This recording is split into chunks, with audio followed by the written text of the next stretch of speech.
வணக்கம் மக்களே. நாம் அடிக்கடி கேள்விப்படுகின்ற வார்த்தை மௌனவிரதம். அந்த மௌனத்தின் சிறப்பை பற்றி நமது பெரியோர்கள் கூறியதை பற்றி பார்க்கலாம். மௌனம் என்பது அருளின் உயர்ந்த வடிவம். ஆன்மீகத்தில் அதுவே சிறந்த உபதேசம். மௌனம் அனைத்திற்கும் மூலமாயிருப்பது. அது சாதகனின் மனதை தூய்மை செய்வது என்று ரமணர் கூறுகின்றார். மௌனத்தில் இருக்கும்போது மனம் அலைப்பாயக்கூடாது. வாயை மட்டும் மூடிக்கொண்டு மனதை தன் வழியில் போகவிட்டால் எந்த பயனும் இல்லை. நான் என்கிற எண்ணம் துளியும் இல்லாமல் இருப்பதே மௌனம். அது தியானத்திற்கும் உதவும். அதை ஒரு விரதமாய் மேற்கொண்டு நமது ஆற்றலை பெருக்கிக் கொள்ளலாம்.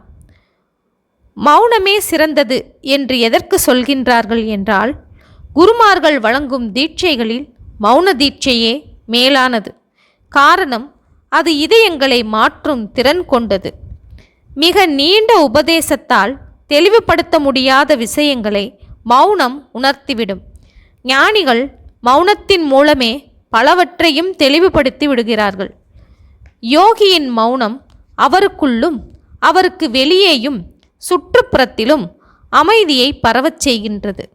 சித்தர்களில் ஒருவரான கையிலாய கம்பளிச்சட்டை முனி மௌனவித்தை மூலருக்கு முன்னே சொன்னேன் என்று தொடங்கி பாடிய பாடலில், மௌனவித்தை எய்திய காலவனே ஞானி, பற்றொன்றும் வையாதே பலரும் காண வாய்த்திறந்து பேசாதே மகாரம் நன்றே. எல்லாம் அறிந்த ஞானி மௌனவித்தை பயின்றவன். அவன் வாய்த்திறந்து பேசாது, எதிலும் பற்று வைக்காது, எப்போதும் புருவ மத்தியில் உணர்ந்திருப்பவன் என்பது பாடலின் பொருள். தம்முடைய மற்றொரு பாடலில் அவர் குறிப்பிடுவதாவது, நீங்கள் நெடுநேரம் மௌனத்தில் இருந்தால் இரு வினைகளும் நாசமாகும். மௌனத்தை நினைத்தாலே முக்தி உண்டு. அது நல்லோர்களுக்கே வாய்க்கும்.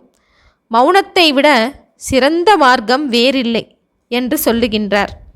உண்மையில் மௌனம் ஒரு வழிபாடு. அது உங்களுக்கும் கடவுளுக்கும் இடையே ஒரு இணக்கத்தை உருவாக்கும். நீங்கள் மௌனத்தில் இருக்கின்ற ஒவ்வொரு கணமும் தெய்வீகமானது. மௌனம் பரவச நிலை. அது வாழ்க்கையை கொண்டாடுகின்றது. அப்படிப்பட்ட மதிக்கத்தக்க மௌனத்தை பற்றி ஒரு கதை உண்டு. அதை பார்ப்போமா? புத்தர் பிரானுக்கு எத்தனையோ சீடர்கள் இருந்தாலும் ஆனந்தன், போதிதர்மர், மகா காசியபன் போன்ற ஒரு சிலரே குறிப்பிடத்தக்க மாணாக்கர்கள் ஆவர். அன்று புத்தர் தம்முடைய சீடர்களின் நடுவே உரையாற்றி கொண்டிருந்தார். அவருடைய கையில் ஒரு தாமரை பூ இருந்தது. அவர் மகா காசியபனை அழைத்து அவனிடம் அந்த தாமரையை தந்தார். நான் வார்த்தைகளால் சொல்லக்கூடியதை மற்றவர்களுக்கு தந்தேன். எதையெல்லாம் வார்த்தைகளில் சொல்ல முடியாதோ அதையெல்லாம் உனக்கு தந்தேன் என்றார். அந்த கணத்தில் புனித நூல்களில் இடம்பெறாத பலவும் தனக்குள் இடம்பெற்று விட்டதாய் காசியபன் உணர்ந்தான்.